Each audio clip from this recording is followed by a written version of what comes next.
Hello guys, welcome back to my channel. So ये इस ड्रामे का सेकंड पार्ट है, तो बिना देर के एक्सप्लेनेशन को स्टार्ट करते हैं। सो सेकंड पार्ट वहीं से शुरू होता है जहां फर्स्ट पार्ट खत्म हुआ था, यानी कि किंग सीयंग को सज़ा सुनाते हैं कि आज उसे बाहर ही नाइट स्पेंड करनी होगी।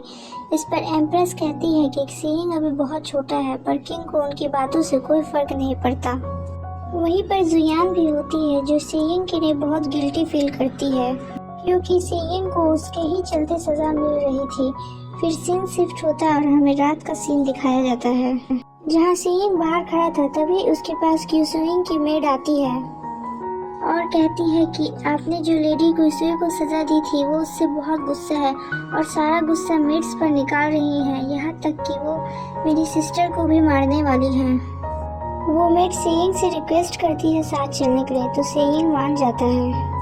फिर सीन शिफ्ट होता है और हम सीयंग को देखते हैं जो लेडी क्यूसुई के पैलेस में जाता है, जहां वो देखता है कि लेडी क्यूसुई बेहोश है। वो उसे उठाता है और कहता है कि क्या वो ठीक है। फिर वो बोलता है मैं अभी डॉक्टर को बुलाता हूँ। यहाँ हमें पता चलता है कि ये सब तो बस क्यूसुई की एक चाल थी। तभी वो सीयंग की स्लॉट निकाल के खुद को हिट कर लेती है। फिर हम देखते हैं कि वहाँ पे किंग भी आ जाते हैं। सीयंग तो बस शॉक में था कि यहाँ क्या हुआ। तभी वो किंग को अपने सामने देख के समझ जाता है कि क्यूसुई ने उसे फंसाया है। यहाँ क्यूसुई अपनी पूरी कोशिश करती है किंग को दिखाने की कि सीयंग ने उसे मारने की कोशिश की है। किंग क्यूसुई की ये हालत देख के बहुत गुस्सा थे। यहाँ क्यूसुई किंग को कहती है कि मैं हमारे बच्चे को नहीं बचा पाई और कहती है कि मैं वापस जरूर आऊंगी, आप अपना ख्याल रखिएगा। और फिर यहाँ क्यूसुई की मौत हो जाती है। फिर हम सीयंग को देखते हैं जो किंग को एक्सप्लेन करने की कोशिश करता है कि ये सब उसने नहीं किया, उसे क्यूसुई ने फंसाया है। पर किंग सीयंग की एक बात नहीं सुनते और कहते हैं कि मैंने तुम्हें थोड़ी सी पनिशमेंट नहीं दी कि तुमने क्यूसुई को मार डाला। और बिना सीयंग की बात सुने अपने ही बेटे को मारने जाते हैं। तभी वहाँ एम्प्रेस आ जाती है और किंग को सब एक्सप्लेन करने की कोशिश करती है और कहती है कि क्यूसुई ने सीयंग को फंसाया है, उसने खुद को मार लिया, इसके पीछे भी उसकी कोई वजह रही होगी। सो गाइस, क्यूसुई ने खुद को क्यों मारा ये हम आगे के एपिसोड में जानेंगे। पर किंग को एम्प्रेस की कोई बातों से फर्क नहीं पड़ता, वो एम्प्रेस को भी एक थप्पड़ मार देते हैं। तभी एम्प्रेस अपने बेटे की जान बचाने के लिए तलवार लेकर किंग की तरफ कर देती है। ये देख किंग और गुस्सा हो जाते हैं और सैनिकों को ऑर्डर देते हैं कि सीयंग और एम्प्रेस को बंदी बना लें। फिर हम जुयान को देखते हैं जो फ्लावर लेके बैठी हुई थी। तभी वो सुर सुनकर बाहर आती है, जहां उसके फादर उससे कहते हैं कि किंग ने सीयंग को मारने का आदेश दिया है, क्योंकि क्राउन प्रिंस ने किंग की सेकेंड वाइफ को मार दिया है। ये सुनकर जुयान समझ जाती है कि क्राउन प्रिंस को क्यूसुई ने फंसाया है। वो अपने फादर से कहती है कि सीयंग ने आज उसकी हेल्प की, इसी कारण क्यूसुई ने अपने ही मौत के इल्जाम में क्राउन प्रिंस को फंसा दिया है।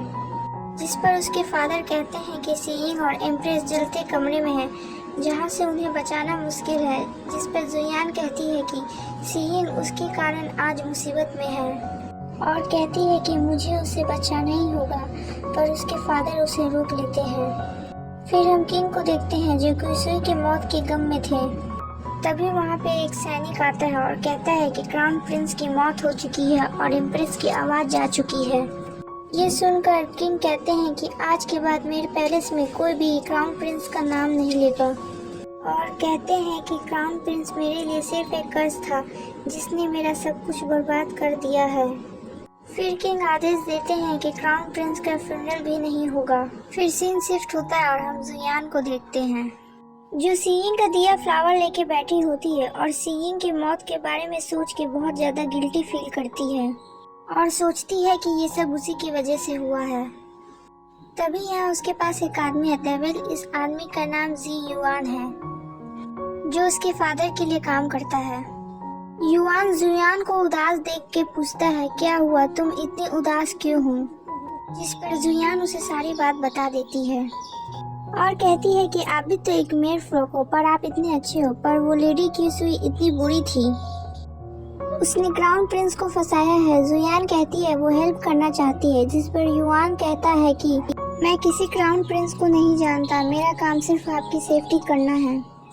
और फिर सीन शिफ्ट होता है और हम देखते हैं कि सीयिंग अभी जिंदा है और उसके साथ एक आदमी भी था। ये कौन है हमें आगे पता चलेगा। फिर हम देखते हैं कि सीयिंग की बॉडी को सैनिक दफना रहे थे और उसकी बुराई कर रहे थे। जो सैनिक कल तक सीयिंग को रिस्पेक्ट करते थे वो आज उसकी बुराई कर रहे थे, यहाँ तक कि उसकी बॉडी को हिट भी कर रहे थे।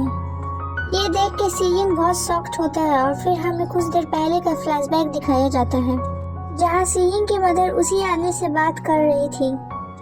यहाँ हमें पता चलता है कि ये आदमी इम्प्रेस का फ्रेंड है जो कि जुयुई माउंटेन का प्रोटेक्टर है।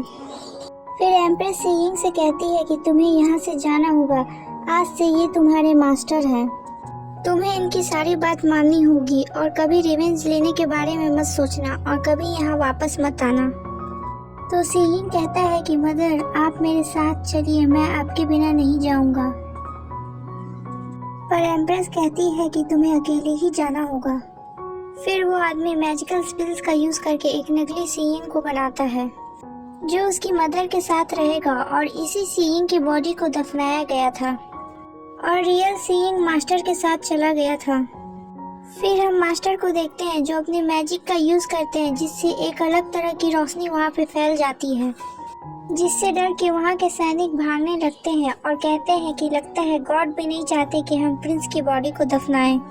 फिर यहाँ मास्टर सीयिंग को एक मैजिकल हेयर पिन देते हैं जिसके जरिए मास्टर ने फेक सीयिंग को बनाया था और कहते हैं कि तुम भी एक दिन इस हेयर पिन को यूज कर पाओगे, पर इसके लिए तुम्हें मैजिकल स्पिल सीखना होगा और मेरे साथ तुम्हें जुयुई माउंटेन चलना होगा ताकि तुम अपने मदर को किया प्रॉमिस को पूरा कर सको। इस पर सीयिंग कहता है कि मैं वापस जरूर आऊंगा ताकि मैं अपनी मदर को बचा सकूं। यानी जब किंग को पता चला कि सीयिंग मर चुका है तो किंग ने एम्प्रेस को कैद कर लिया था। इधर जुयान रो रही होती है और कहती है कि मुझे पूरा भरोसा है कि क्राउन प्रिंस ने किसी को भी नहीं मारा। वो क्राउन प्रिंस के लिए बहुत दुखी होती है और रो रही होती है। फिर वो जैसे ही उस फ्लावर को टच करती है वैसे ही एक रोशनी उसके सिर को टच करते हुए आसमान में जाती है जिससे मास्टर का मैजिक खत्म हो जाता है, क्योंकि वो रोशनी सीयिंग की फेथ थी जिसे किसी और ने चेंज कर दिया था। ये देख के मास्टर कहते हैं कि ये कैसे हो सकता है। मास्टर सीयिंग से कहते हैं कि कोई है जो तुम्हारे लिए दुखी है और रो रहा है, वो सच्चे दिल से तुम्हारे लिए दुखी है।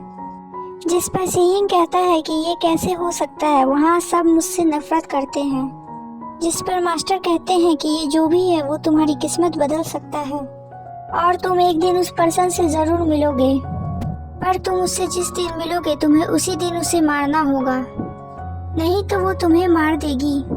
ये सुनकर सीयिंग शॉक्ड हो जाता है। यहाँ युआन जुयान को उदास देख के कहता है कि अब हम कुछ नहीं कर सकते। तो जुयान कहती है कि आप भी मैजिकल स्पेल यूज करना जानते हैं, क्या आप क्राउन प्रिंस को जिंदा नहीं कर सकते? इस पर जुयान कहता है कि मेरी पावर नॉर्मल है, अगर तुम ऐसा करना चाहती है तो तुम्हें जियाओ माउंटेन जाना चाहिए। हम 5 साल बाद का सीन देखते हैं जहाँ जुयान बड़ी हो चुकी है और वो जियाओ माउंटेन के स्टूडेंट्स को परेशान कर रही होती है क्योंकि वो लोग उसे अंदर नहीं जाने देते। तभी यहाँ जियाओ माउंटेन के मास्टर आते हैं जो जुयान को पहले से ही जानते थे। वो जुयान से कहते हैं कि तुम यहाँ क्यों आई हो, जिस पर जुयान उन्हें सब बता देती है कि किस तरह क्राउन प्रिंस ने उसकी मदद की थी और उसकी जान चली गई और वो अब तक इस बात के लिए गिल्टी फील करती है।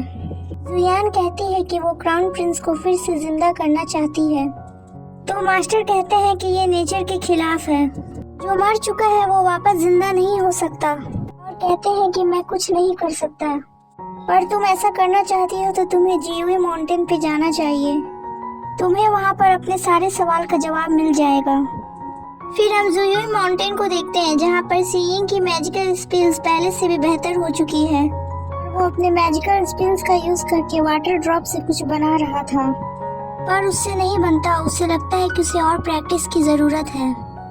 और इसी के साथ ये एपिसोड यहीं पे खत्म हो जाता है। So guys, thank you for watching this video.